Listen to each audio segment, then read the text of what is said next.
আসন্ন ফুটবল বিশ্বকাপে ব্রাজিলের সম্ভাব্য প্রাথমিক দলে জায়গা পেয়েছেন তারকা ফরওয়ার্ড নেইমার জুনিয়র।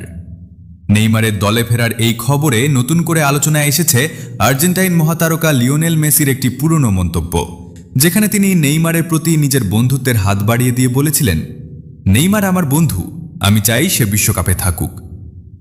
আর্জেন্টিনার এক ইউটিউবারকে দেওয়া সাম্প্রতিক সাক্ষাৎকারে মেসি আরও যোগ করেন, নেইমারের মতো একজন বিশ্বমানের খেলোয়াড় বিশ্বকাপে থাকা তার প্রাপ্য। মেসির এই ব্যক্তিগত আশা এবং নেইমারের দলে অন্তর্ভুক্তি যেন একই সুতোয় গেঁথেছে। ব্রাজিলিয়ান গণমাধ্যম ও গ্লোবো নিশ্চিত করেছে যে প্রধান কোচ কার্লো আনচেলোত্তির 5 সদস্যের প্রাথমিক স্কোয়াডে নেইমারের নাম রাখা হয়েছে।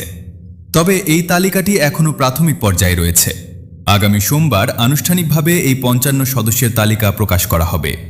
এরপর 18 মে চূড়ান্ত 26 সদস্যের স্কোয়াড ঘোষণা করবেন আনচেলোত্তি। দীর্ঘদিন ইনজুরির কারণে মাঠের বাইরে থাকায় নেইমারের মূল দলে জায়গা পাওয়া এখনও শতভাগ নিশ্চিত নয়।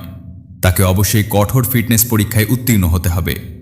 কোচ আনচেলোত্তি এক সাক্ষাৎকারে বলেন, নেইমার এক অসাধারণ প্রতিভা, সে দলকে বিশ্বকাপ জেতাতে অনন্য ভূমিকা রাখতে পারে। তবে তাকে প্রমাণ করতে হবে যে সে এখনও সেই উচ্চমানের পারফরমেন্স দেওয়ার জন্য শারীরিকভাবে প্রস্তুত।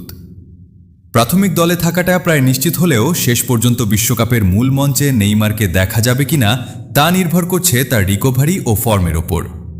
সব মিলিয়ে নেইমারকে ঘিরে ফুটবল বিশ্বে নতুন করে উত্তেজনা তৈরি হয়েছে। এখন দেখার বিষয়, মেসির সেই প্রত্যাশা শেষ পর্যন্ত পূরণ হয় কিনা।